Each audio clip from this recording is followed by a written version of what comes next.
Attends, mais là quand tu arrives dans 4 jours, là, Ouais. mais ça commence pas tout de suite. Non. Quand j'arrive en hélico et tout. Ensuite, je dois marcher tout le trek, tu sais, pour m'acclimater. Donc, je dois passer de 2000 mètres à 5005. Mais tu sais, je vais y aller en mode 7 jours tranquille. Je vais marcher dans les villages, je vais prendre mon temps pour pas avoir mal à la tête, pour m'acclimater et tout. Et après, j'arrive au camp de base, 5000 mètres. Ensuite, une fois que j'arrive au camp de base, je reste 2-3 jours. Ensuite, je monte au camp 1, qui est à 6100, je crois. Ouais. Ensuite, je reste un jour. Je vais au camp 2, qui doit être à 6005, à peu près, tu vois. Je vais au camp 2, je dors au camp 2, je reste sans rien foutre au camp 2. Déjà, t'es à 6005, pour dormir, c'est chiant, tu vois. Je dors là-bas. Et ensuite, je monte au camp 3, qui est à, je sais plus exactement, il doit En être fait, dans les c'est comme 7100. des checkpoints. Ouais, Ok. checkpoint camp 3. Une fois que je suis au camp 3, je reste au camp 3 et je redescends au camp 2. Je dors au camp 2. Tu vois, genre, je monte au camp 3, je redescends au camp 2. Mais c'est quoi, c'est pour s'habituer? Ouais. Ok. Genre pour marcher, pour connaître. Genre, tu sais, c'est pour prends tes l'altitude. aises. Non, c'est pour t'acclimater en mode. Ouais. Pour que ton cœur il s'habitue, tes poumons et tout, à l'altitude. Et après, je redescendrai donc au camp 2. Une fois au camp 2, je dors, je redescends au camp 1, camp de base. Ensuite, je reste au camp de base pendant 6 jours. À rien faire. J'attends. Tu vas faire quoi à ce moment-là? Je vais jouer aux échecs, je vais lire des mangas. Vas-y, c'est bon, il n'y a pas de meuf dans le chat. Vas-y, s'il te plaît, À un arrête. moment, je trouve une meuf de fou au camp de base. Hein.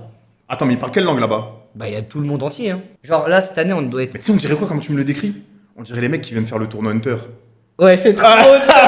Genre, t'as des gens du monde C'est entier trop tard. qui viennent une fois Ouais, c'est dans bête. l'année se rejoindre. Genre, les gens les plus puissants. Et ils viennent se rejoindre pour ce truc ultime. Après, encore une fois, tu vois, l'Everest, c'est pas la plus dure des montagnes. Si tu dois être objectif, tu vois. Ah ouais? Non, c'est pas la plus dure. Genre, il y a des montagnes qui sont 10 fois plus Mais dures. pourquoi on dit l'Everest à chaque fois?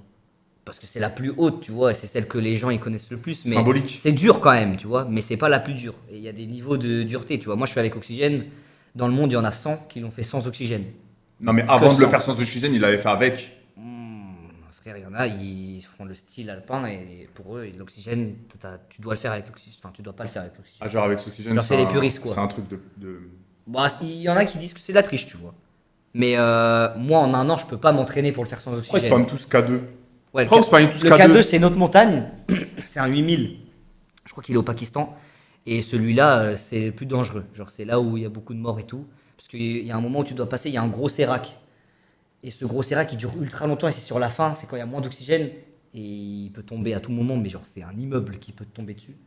Et mec, c'est chaud, c'est chaud. Et là, il y a beaucoup de monde qui commence à faire le K2, tu vois. C'est aussi une montagne un peu comme l'Everest où les gens ils commencent à vouloir la faire en masse, tu vois. Ouais, mais symboliquement, Parce c'est mieux de faire l'Everest parce que c'est la montagne la plus haute du monde. Ouais, c'est stylé de te dire t'es le plus haut endroit du monde, tu vois. Je trouve que c'est trop bien.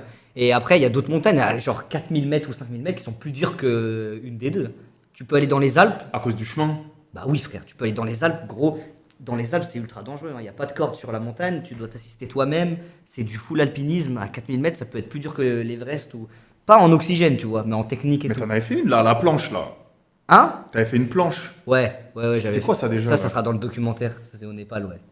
Mais frère, ça. Celle-là, j'avais fait, c'était vraiment technique, c'était vraiment chaud. C'était vraiment chaud. Mais tu vois, ça dépend la difficulté de la montagne, tu vois. L'Everest, c'est surtout dur en oxygène, en mode. T'as le moins d'oxygène possible, mais en technique, c'est moins dur que certaines montagnes. Et il y en a, elles sont plus dures en technique, mais en oxygène, c'est plus simple. Donc, tu sais, c'est un juste milieu, tu vois.